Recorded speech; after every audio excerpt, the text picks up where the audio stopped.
Halo sobat-sobat RJL, jumpa lagi di RJL Creative Studio. Bisnis seserahan dan salon.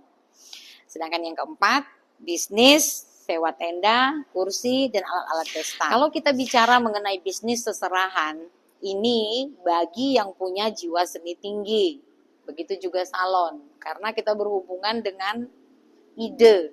Jadi bagaimana ketika kita membuka usaha bisnis seserahan dan salon ini, ide itu tidak terbatas.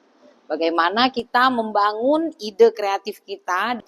Untuk kali ini mungkin saya akan fokus di bisnis seserahan dulu. Kalau salon kita akan bahas nanti di satu konten secara luas. Karena salon ini konsepnya lebih luas lagi. Tetapi maksud saya, di sini kita masukkan salon di konsep ide bisnis ketiga ini karena biasanya ini bisa jadi satu paket.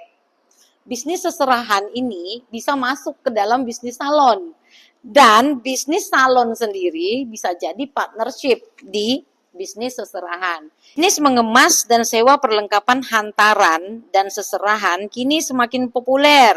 Yuk kita intip nih, tips sukses bisnis seserahan yang bisa memperluas potensi mendapatkan cuan. Buat acara pernikahan yang indah merupakan impian hampir semua orang. Namun, ada banyak hal yang perlu dipersiapkan untuk bisa tampil cantik. Mulai dari lokasi, tata ruang, dekorasi pelaminan, hingga seserahan atau hantaran yang dihias cantik.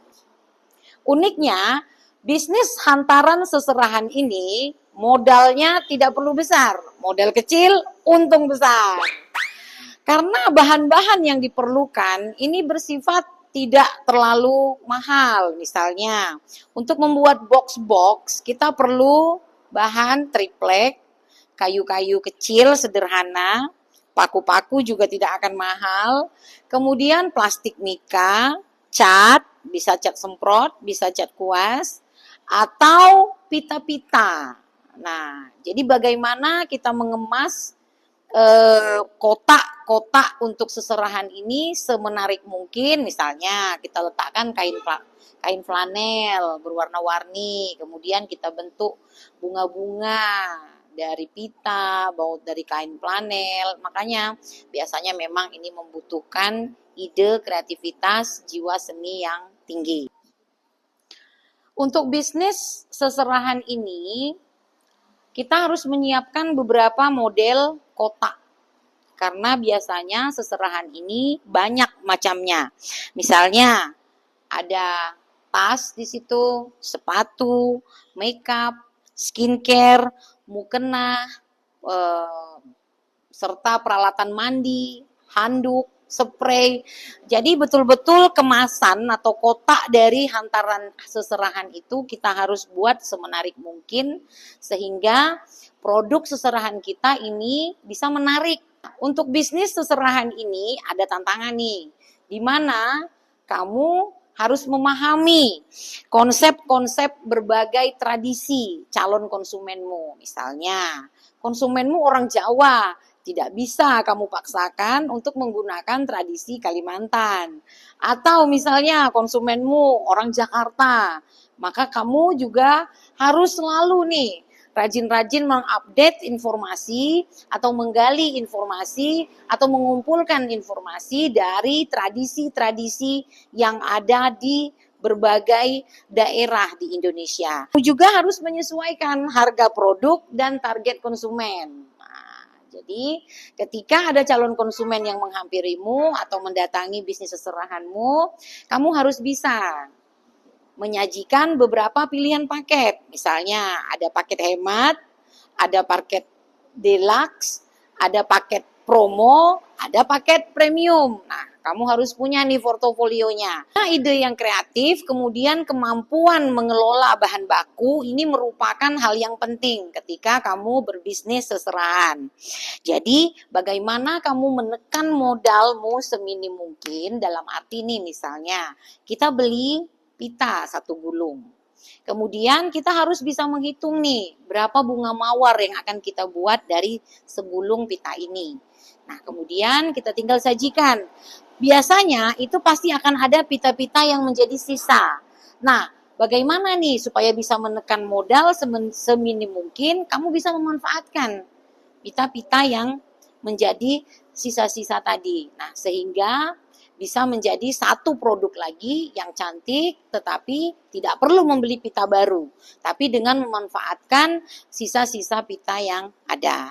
Ide bisnis yang keempat yaitu sewa tenda, kursi, dan alat-alat pesta. Nah, ini betul-betul satu usaha yang harus direncanakan secara matang. Juga membutuhkan ide kreativitas yang tinggi. Karena ini berhubungan dengan update terkini, bentuk-bentuk tenda. Kalau tendanya sendiri, ini biasanya sekali pakai atau sekali dibuat. Karena dia dari besi atau baja yang bisa tahan sampai berapa lama. Tetapi untuk kain-kainnya sendiri, kemudian dekorasi, kemudian bentuk, kemudian pola-pola, pattern-pattern tenda, ini harus aktif, harus update sepanjang waktu. Ketika Anda memilih bisnis sewa tenda, kursi, dan alat-alat pesta, ini ada luas ya, cakupannya luas. Tidak hanya tenda, tapi kamu juga harus menyiapkan kursinya, kemudian panggung pestanya. Jadi otomatis kamu harus punya tempat di mana tempat ini akan dijadikan untuk meletakkan peralatan-peralatan ini. Itu banyak konsep acara, dari konsep pernikahan, konsep acara corporate. Ini kita bicara yang luas. Ada begitu banyak event yang melibatkan tenda. Bahkan 17 Agustusan juga melibatkan jasa sewa tenda kita. Jadi konsep tenda ini sangat luas. Tidak hanya melulu di acara pernikahan, tapi juga banyak event-event lain.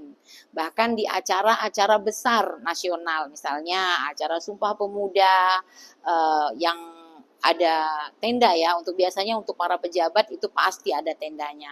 Acara hari lahirnya Pancasila, atau bila perlu hari Kartini, ada fashion show, ada lomba fashion show, ada lomba mewarnai tingkat SD, SMP, atau lomba paduan suara. Banyak macam yang selalu membutuhkan tenda, yaitu selalu memperbaharui peralatan baik tenda, kursi, maupun alat-alat pesta. Seperti yang saya bilang di awal, memperbaharui kain-kain atau pola-pola dari tendamu adalah sangat penting. Karena biasanya kain ini akan mengalami usang, warna akan mengalami pudar.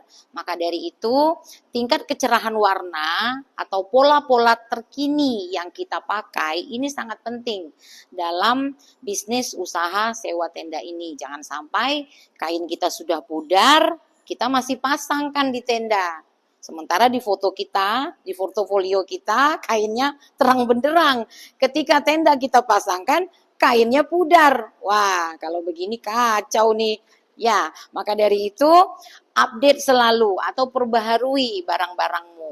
Misalnya nih, kipas angin. Kipas angin dia muter, tapi anginnya udah nggak kencang. Nah, ini yang harus selalu dipertimbangkan ketika kamu membuka usaha sewa tenda. Begitu juga dengan kursi. Cover kursinya atau bungkus kursinya itu juga harus selalu diperhatikan. Misalnya ada yang sobek berarti harus dijahit ulang, ada yang kotor berarti harus di-renew. Maka itu perbaharui alat-alatmu, kemudian warna ini sangat penting. Sangat penting. Warna tidak boleh pudar, tidak boleh pias ya, atau tidak menarik lagi. Sobat RJL, itulah tadi ya konsep yang usaha yang ketiga, yaitu bisnis seserahan. Kemudian yang keempat adalah bisnis sewa tenda. Semoga ini bisa menjadi inspirasi bagi para UMKM di Indonesia. See you on next video.